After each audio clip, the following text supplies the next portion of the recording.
America के पूर्व राष्ट्रपति डोनाल्ड ट्रंप पर एक बार फिर से हमला हुआ है और हमला तब जब अमेरिकी चुनाव महज 50 दिन दूर हैं। और ऐसे में मुझे ये लगता है कि प्रधानमंत्री नरेंद्र मोदी की सुरक्षा बिल्कुल चाक चौबंद होनी चाहिए।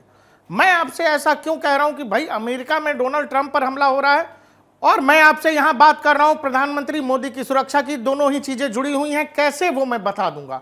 आप ये देख लो, पिछले 1-1.5 महीने के अंदर ट्रंप पर दोबारा हमला हो रहा है और ऐसे में जब अमेरिकी चुनाव बिल्कुल नजदीक हैं और बहुत सारे सर्वे, डिबेट्स, इन सब में ऐसा लग रहा है, जो अमेरिकी चुनावों का मिजाज है उनमें यह लग रहा है कि डोनाल्ड ट्रंप फिर से राष्ट्रपति बन जाएंगे। मतलब दूसरी बार डोनाल्ड ट्रंप राष्ट्रपति बन सकते हैं, इस बात की पूरी गुंजाइश है। और ऐसे में अमेरिका में कुछ ताकतें हैं जो चाहती हैं कि डोनाल्ड ट्रंप किसी भी हालत में या तो चुनाव ही न लड़े या डोनाल्ड ट्रंप की जगह कोई और आ जाए। बहुत कोशिश की गई डोनाल्ड ट्रंप को रोकने की, उनको भ्रष्टाचार के मामले में फंसाया गया, उनको इंपीच किया गया। बहुत सारी कोशिशों के बावजूद भी जब वो तबका जो है या कह लीजिए वो ताकतें जो है इस बात में सफल नहीं हुई कि डोनाल्ड ट्रंप को रोका जा सके, तो अब बात यहां तक आ चुकी है कि 2 बार उनको पूरी तरह से मारने की कोशिश हो चुकी है।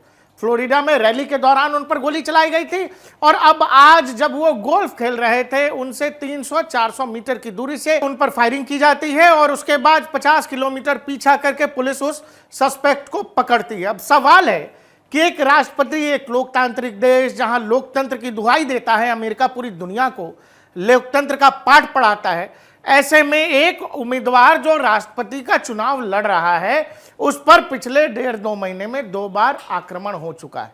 पहली बार वो बाल बाल बचा और दूसरी बार भी उस पर 300-400 मीटर की दूरी से हमला करने की कोशिश की गई। तो वो अमेरिका जो भारत को समय समय पर आंतरिक मुद्दों पर, आंतरिक मसलों पर, हमारे राज्यों के मसले पर, भाषा के मसले पर, धर्म के मसले पर अमेरिका जब ज्ञान देता है तो अमेरिका को यह समझना चाहिए कि अब्राहम लिंकन से लेकर जॉन एफ कैनेडी और अब डोनाल्ड ट्रंप, बस इसीलिए क्योंकि वहां की कुछ ताकतों को यह लगता है कि डोनाल्ड ट्रंप फिर से राष्ट्रपति बन जाएंगे। डोनाल्ड ट्रंप लगातार कह रहे हैं कि जिस दिन वो व्हाइट हाउस पहुंचेंगे और उसके 24 घंटे के अंदर वो रूस यूक्रेन वॉर रुकवा देंगे। वो लगातार कह रहे हैं कि कमला हैरिस अगर बनती हैं तो इजराइल खत्म हो जाएगा, फिलिस्तीन वजूद में आ जाएगा। और ट्रंप हमेशा कहते रहे कि वो इजराइल के समर्थक रहे हैं, वो दुनिया में आतंकवाद, और इवन वो सीधा कहते हैं जो इस्लामिक आतंकवाद है उसको वो खत्म कर देंगे। अब आप ये समझिए कि डोनाल्ड ट्रंप पर पिछले 2 महीनों में जिन लोगों ने अटैक किया है, एक अटैकर जो था वो 20 साल की उम्र के आसपास था और ये वाला जो शख्स है वो 50 के आसपास का आदमी। ये लोग कैसे हमला हो रहा है, वो भी राष्ट्रपति का एक उम्मीदवार जो है पूर्व राष्ट्रपति है। तो ये एक साइकी है, जो साइकोलॉजिकल पॉलिटिकल लड़ाई है वो भारत में भी देखी गई। वहां भी यही हो रहा है कि एक पॉलिटिकल तबका लगातार एक खास तरह के वर्ग में ये गुस्सा, ये नफरत डालने की कोशिश कर रहा है कि डोनाल्ड ट्रंप आ जाएंगे तो तुम्हारा सब कुछ छीन लेंगे, डोनाल्ड ट्रंप आ गए तो तुम बर्बाद हो जाओगे, डोनाल्ड ट्रंप आ गया तो वो हिटलर है, वो हिटलर की तरह इस देश को चलाएगा, डोनाल्ड ट्रंप आ गया तो अमेरिका का सैकड़ों साल पुराना लोकतंत्र खत्म हो जाएगा। और देखिए, इसमें कुछ लोग जो है उत्साहित हो जाते हैं, जो इस बात को, खरी झूठ को सच मान बैठते हैं और इसमें कुछ लोग उत्साहित होकर के ऐसा कुछ कर देते हैं। अगर डोनाल्ड ट्रंप मान लीजिए कल को नहीं होते या आज ही अगर वो इस दुनिया में नहीं होते तो वहां के अमेरिकी प्रेसिडेंट या कमला हैरिस जैसे लोग क्या कह रहे थे, कह देते कि वो बेरोजगार युवा था, परेशान था ट्रंप की नीतियों से, ट्रंप के बयान से, इसलिए उसने ऐसा कोई कदम उठा लिया। यही सेम पैटर्न आपको बांग्लादेश में देखने को मिला, जहां चुनी हुई सरकार को इसी छात्र आंदोलन के नाम पर बर्खास्त किया गया सरकार से। शेख हसीना छोड़ छाड़ के सब भारत आ गई। भारत में भी यही करने की कोशिश की गई।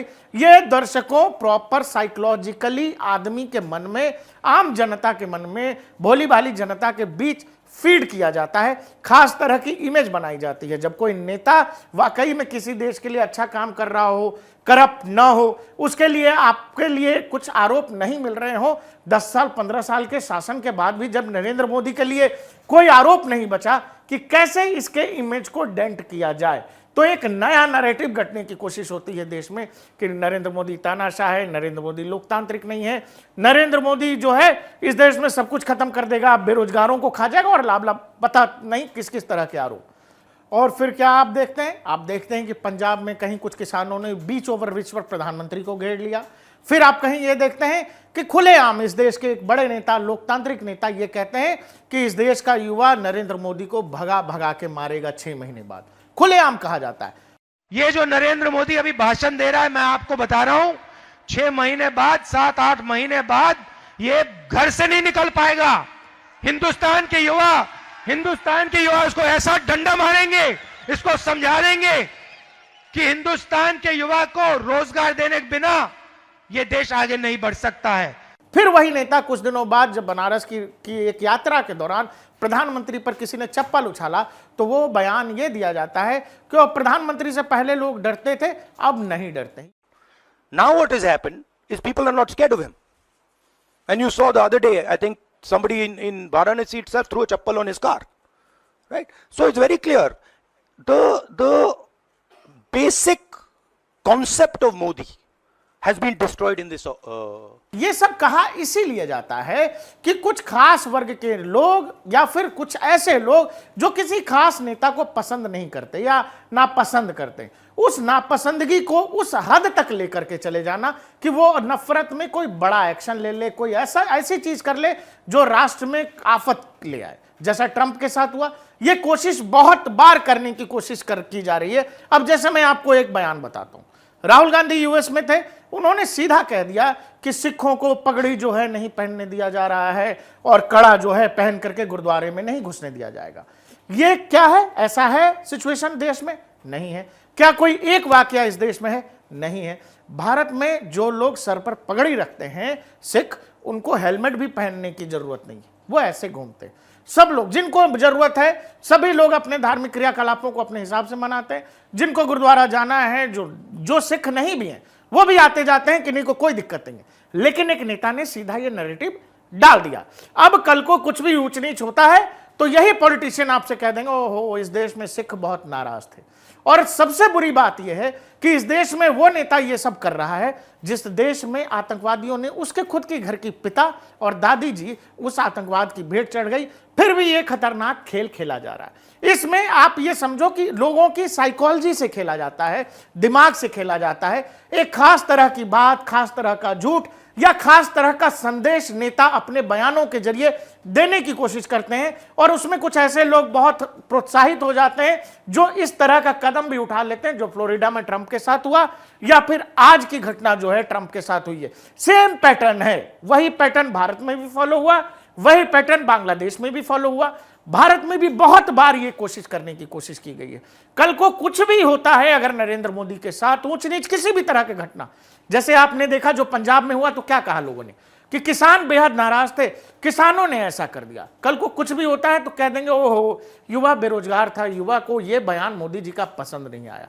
इसी तरह से खतरनाक पॉलिटिकल गेम यूएस में खेला जा रहा है और वही गेम भारत में भी खेलने की कोशिश हो रही है। इसीलिए प्रधानमंत्री नरेंद्र मोदी की सुरक्षा अगले 5 साल 10 साल जब तक वो प्रधानमंत्री हैं इस देश में चिंता का विषय है, क्योंकि ये बहुत ही खतरनाक गेम खेला जा रहा है। और ऐसे देशों में जो लोकतंत्र के प्रहरी हैं, वो चाहे अमेरिका हो या भारत हो, अमेरिका में भी बहुत सारे राष्ट्रपति इस गन कल्चर या इस तरह की नफरत की कहानी के शिकार हो गए। डोनाल्ड ट्रंप हालिया हैं, 2 बार अटेम्प्ट हो चुका है।